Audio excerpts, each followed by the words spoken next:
Hello दोस्तों, veterans नमस्कार। मैं दीवान सिंह। आपको पता है कि मैं एक्स सर्विसमैन और रिटायर्ड बैंक पेंशन अपडेशन के बारे में वीडियो बनाता रहता हूं।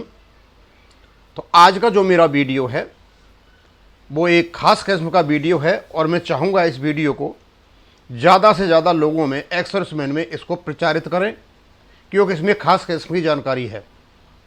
आपको पता है कि जब भारत और पाकिस्तान की लड़ाई हुई तो उस समय पूरे देश के एक्स सर्विसमैनों ने यह कहा कि हम तैयार हैं बॉर्डर पर जाने के लिए।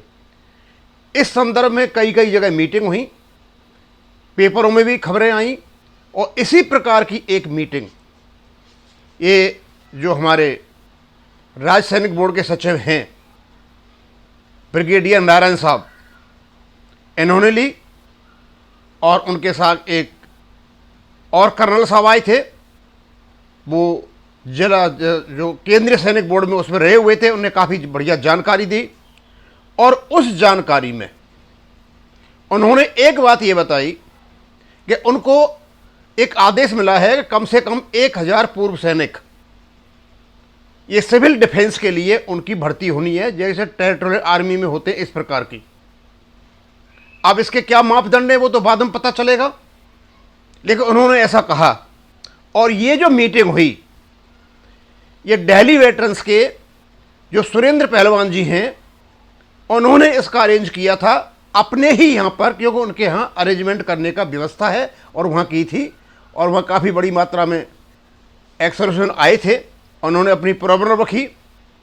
उस प्रॉब्लम में कई प्रकार की बातें रखी थी, कई प्रकार की बातें उन्होंने बताई थी। बहुत ज़्यादा नहीं बताया, उन्होंने इस काम के लिए बताया कि इसमें कुछ ऐसे रहस्यपूर्ण चीज़ें हैं जो उन्हें नहीं बताना चाहते थे, लेकिन फिर भी वो कह रहे थे कि हम चाहते हैं कि इस प्रकार की एक टीए बटालियन टाइप खड़ी हो सिविल डिफेंस में, और इसका पूरा का पूरा जो प्रोग्राम है या प्रोसेस है वो बाद में बता दी जाएगी, लेकिन इनको प्रचारित करना था। लेकिन वहाँ एक बात और हुई और उसी बात के लिए मैं ये वीडियो बना रहा हूँ।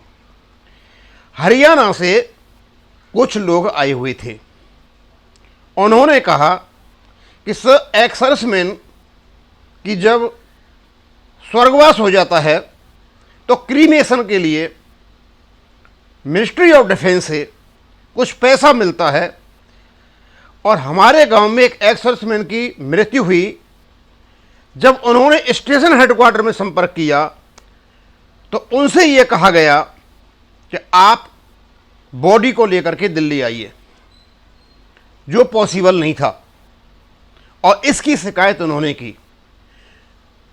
तो ब्रिगेडियर जो सचिव हैं राज्य सैनिक बोर्ड दिल्ली के नारायण साहब, उन्होंने बताया कि इसकी व्यवस्था इस प्रकार है कि जहां भी स्टेशन हेडक्वार्टर हैं और जो भी एक्स सर्विसमैन स्वर्गवासी होता है या उसका क्रीमेशन करना होता है तो उसका डिग्निफाइड क्रीमेशन के लिए आप उसकी सूचना स्टेशन हेडक्वार्टर में दें। सारी व्यवस्था वो आपकी कराएंगे। वहाँ से कुछ 5 आदमी आते हैं, वो आएंगे, झंडा लेकर के आएंगे, और वहाँ से स्टेशन हेडक्वार्टर से 15,000 रुपये भी मिलेंगे। और दूसरी जगहों से जो पैसा मिलते हैं और जगह से ही मिलते हैं, अभी मुझे उसका पता नहीं है, लेकिन इस प्रकार की बातें वहाँ चली थी। तो सभी चाहते थे कि ये बात हमारे एक्स सर्विसमैन तक पहुँचे कि यदि किसी एक्स सर्विसमैन की किसी गाँव में स्वर्गवास होता है, डेथ होती है, तो उसकी सूचना एक डिग्निफाइड क्रीमेशन के लिए स्टेशन हेडक्वार्टर में दें और स्टेशन हेडक्वार्टर उसकी व्यवस्था कराएगा। मुझे लगता है कि हमारे बहुत सारे पूर्व सैनिकों को इस बात का पता नहीं है, तो ये बहुत पूर्ण लगी, काफ़ी जानकारी उन्होंने दी। वो चाहते थे कि साउथ दिल्ली में जो छतरपुर के आसपास, किशनगढ़ में या उसके आसपास बसंत कुंज में कहीं यहां एक जिला सैनिक बोर्ड की स्थापना की जाए, ECSH की व्यवस्था की जाए और यहां एक कैंटीन भी हो। उसके प्रपोजल के लिए उन्होंने कहा है कि आप एक प्रपोजल भेजिए, हम इसको आगे फॉरवर्ड करते हैं। अब वो फॉरवर्ड करने कब होगा कब नहीं होगा लेकिन ये जो बात है आपकी कि डिग्निफाइड क्रीमेशन के लिए, एक्स सर्विसमैन के लिए ये सुविधा है, शायद बहुत से हमारे लोगों को इसका पता नहीं है। यदि इस प्रकार की कोई बात होती है तो आपको स्टेशन हेडक्वार्टर में इसकी सूचना देनी है और वो आपको सारी व्यवस्थाएं कराएंगे। अब मैं इसको यहीं ख़त्म करूंगा। थैंक यू, धन्यवाद।